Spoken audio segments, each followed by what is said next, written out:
Aujourd'hui, je vais vous parler de mon application préférée pour retoucher mes photos, basiquement sur mon téléphone. Bref, c'est parti.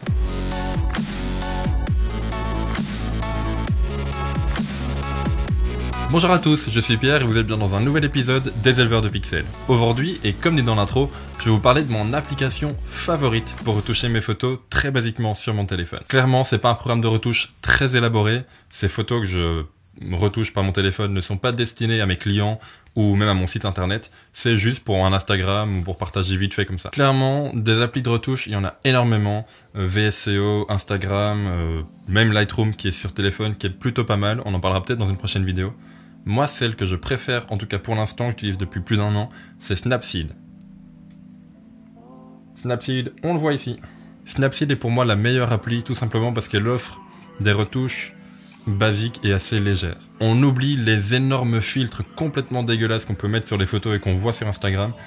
Moi, ce que je recherchais, c'était tout simplement une application qui permettrait de retoucher la retouche, la netteté, la saturation, la vibrance, même l'outil courbe qui est présent dedans.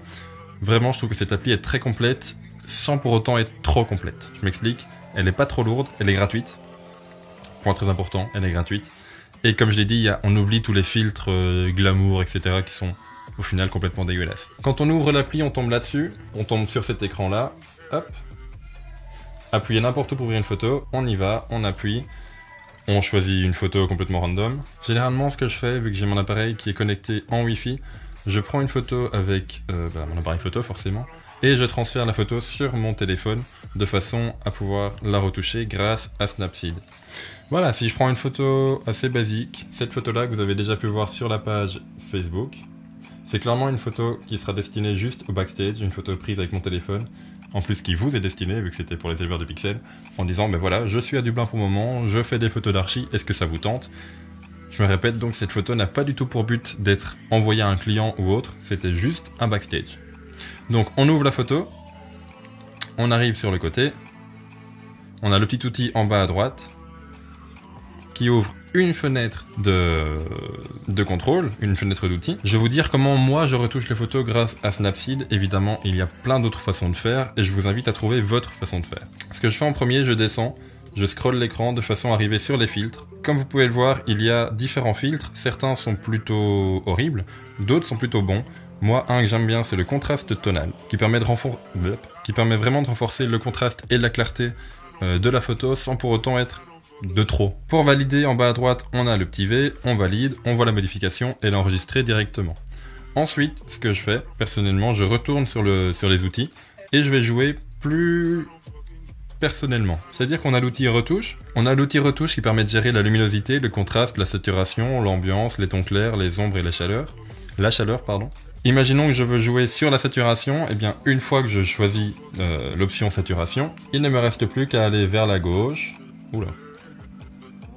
Il ne me reste plus qu'à aller vers la gauche ou vers la droite de façon à saturer ou à complètement désaturer. Vous voyez au-dessus l'échelle, ambiance, plus ou moins, qui peut varier. Et finalement, cette technique d'aller vers la gauche ou vers la droite, eh ben, c'est ce qui va servir pour tous les outils. De nouveau, une fois que vous avez fait tous vos réglages, vous validez avec le petit V en bas à droite. Moi personnellement, par quoi je finis? Par l'outil courbe, tout simplement parce qu'il peut vous offrir une multitude de courbes prédéfinies. Certaines, je trouve, sont très bonnes, sont très belles, d'autres sont vraiment kitsch. À vous de voir lequel vous préférez. Je vous fais un petit screen également de l'écran, l'espèce de téléphone là qui est en bas à droite, juste avant le V. Quand vous cliquez dessus, vous avez accès à tous les filtres, et même une fois qu'un filtre est activé, vous pouvez de nouveau modifier la courbe grâce aux points blancs qui sont affichés, ou même à ceux que vous pouvez rajouter en appuyant complètement au hasard. Et une fois que toutes vos retouches sont faites sur votre téléphone, en haut à gauche, vous avez l'outil pour enregistrer, vous cliquez dessus, et une fois que la photo est enregistrée, eh bien ça y est, plus qu'à la publier. Clairement, c'est pas l'application du siècle, mais pour moi, c'est l'application que j'utilise pour retoucher mes photos. Je le précise une dernière fois, ça n'est pas pour mes clients, ça n'est pas pour mon site web, c'est juste pour moi. C'est juste des photos backstage qui seront sur ma page Facebook, qui seront sur la page Facebook des éleveurs de pixels, qui seront sur Instagram. Des photos qui ne seront pas destinées à un grand public, juste pour dire bah, coucou, je suis là. Le genre de photos, je pense que beaucoup de gens font. Snapseed, pour moi, les points forts, il est très simple d'utilisation, il est gratuit, il est très rapide. Comme application, franchement, elle est très rapide. On l'ouvre, on ouvre la photo, on choisit ses réglages, on l'enregistre, c'est fini. Et franchement, dans les points négatifs, ben moi j'en ai pas. Ok, il y a dans l'application des filtres qui sont complètement dégueulasses, mais il y en a peu, et puis on n'est pas obligé de les utiliser. Et surtout, il n'y a pas que ça. Pour des applications complètement horribles, pour des filtres complètement horribles, et ben on a à côté des filtres qui sont quand même très bons. Donc voilà, c'était mon application que je voulais vous présenter.